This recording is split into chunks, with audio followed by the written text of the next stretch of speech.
Happy Finally Friday. We're here at Cashmere High School getting ready for a big matchup tonight in SCAC play between the Bulldogs and the Natchez Valley Rangers. And there's this little retirement thing. We're going to tell you more about that coming up.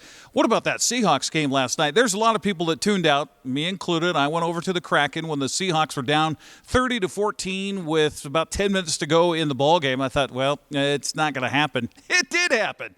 It started with a 56-yard punt return by Rashid Shaheed, and that really spurred things on. Seahawks defense made a stop. Sam Darnold found a way to throw not interceptions, and the Seahawks were able to come all the way back, tie it on a strange play with a two-point conversion that wasn't, and then it was. It bounced off a helmet, went into the end zone, and the Seahawks would send it into overtime. The Rams got the ball. They go down the field. They score. Seahawks get the ball. They go down the field. They score. A wild game, and Sam Darnold says it wasn't pretty, but he's happy to get the W.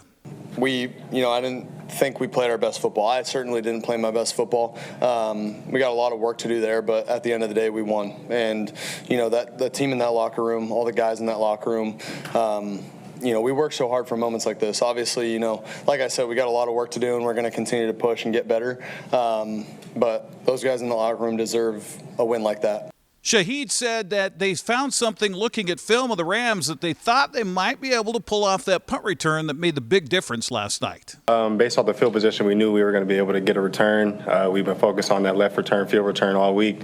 We knew that they had kind of a weak point with their special teams, and we were able to circle the punter team and make a big play. Coach Mike McDonald wanted to thank the fans for not giving up when things looked pretty dour in that fourth quarter. With all the adversity we're dealing with throughout the game, they didn't leave us. Not a seat was empty, given all the circumstance, and they stuck with us, and our team could feel it, and it was awesome. I mean, and just talking about our football team, just so proud of our group. I mean, this is who we are. We set out to show that, to prove to ourselves who we were as a team. Obviously, there's a lot that did not go our way today. Both. Good job by the Rams. Some of the stuff that we got to, obviously clean up on our end. I mean, the list goes on and on. But I'll tell you what, the resiliency the relentlessness is there. So Seattle improves to 12-3. They take over first place from the Rams in the NFC West and now have secured a playoff spot. The rest of the NFC coming up this weekend. Arizona Cardinals are on the road Sunday. They will play at 1:05 on Fox. San Francisco plays at Indianapolis. That'll be on Monday Night Football on ESPN. Well, the Seattle Kraken found yet another way not to finish a game last night in Calgary. Seattle held a 2-1 lead but couldn't hold on as the Flames came back for a 4-2 victory, handing the Kraken their fourth straight defeat. Chandler Stevenson and Capo Caco scored for Seattle. The defense was absent as Calgary had 45 shots on goal on Joey Decord. Kraken continue on the road Saturday. They'll be at San Jose. That's a 7 o'clock game. That'll be on Prime Video and Kong TV.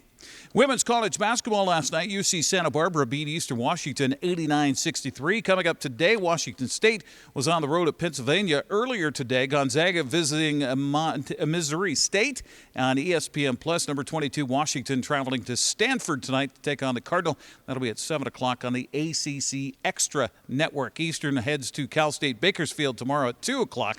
That'll be on ESPN+. Sunday finds Washington at Pacific at 1 on ESPN+. Gonzaga visits UC Riverside at 2 o'clock, also on the Plus.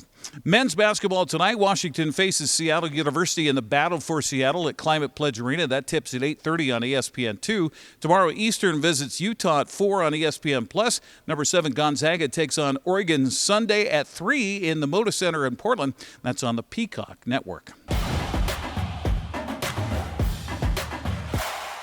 Couple of busy days of prep basketball kicks off tonight. Moses Lake girls host University at 5:30, while Ephrata hosts Quincy in a battle of the Basin. Omak is hosting Lakeside 9 Mile Falls, and Pateros welcomes Cross Point Christian.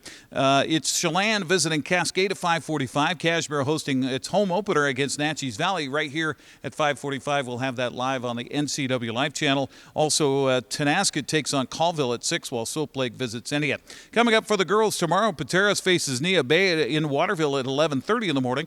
Omak hosts Kettle Falls at 2:30, while Oroville visits Bridgeport. Liberty Bell travels to Jenkins-Chewelah at 3. Ephrata visits Selah at 3:30, while Quincy hosts Othello. Cashmere is on the road at Royal tomorrow. That game will tip at 3:45. Waterville-Mansfield welcomes Garfield-Palouse. That'll be at 4 o'clock. Tonasket takes on Manson at 4:30. Boys' schedule gets underway at 5 o'clock tonight as Waterville-Mansfield hosts Thorpe. Eastmont visits Woodinville at 6:30. Nia Bay faces Moses Lake Christian in Waterville at 6:30. Moses Lake hosts University at 7, while Quincy visits Ephrata. Omak hosts Lakeside 9 Mile Falls, and Cross Point Christian visits Pateras. Chelan is visiting Cascade at 7:15, while Cashmere and Natchez will get underway at 7:15 as well. We'll have that live here on the NCW Life channel. Also tonight, it is Colville traveling to Tonasket at 7:30, while Manson is facing Coupeville at the Chelan Community Gym. Coming up tomorrow, Nia Bay at Lake Roosevelt in Waterville at 10.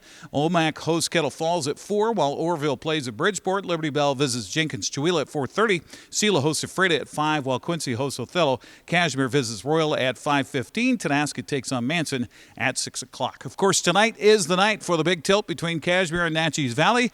We also will have live coverage during the halftime of the boys' game for the induction ceremony of Hailey Van Lith's number 11 that will be retired here tonight. Hailey will also join us on the air live here on the NCW Life channel. In Cashmere, I'm Eric Granstrom on the NCW Life channel. Have a great weekend.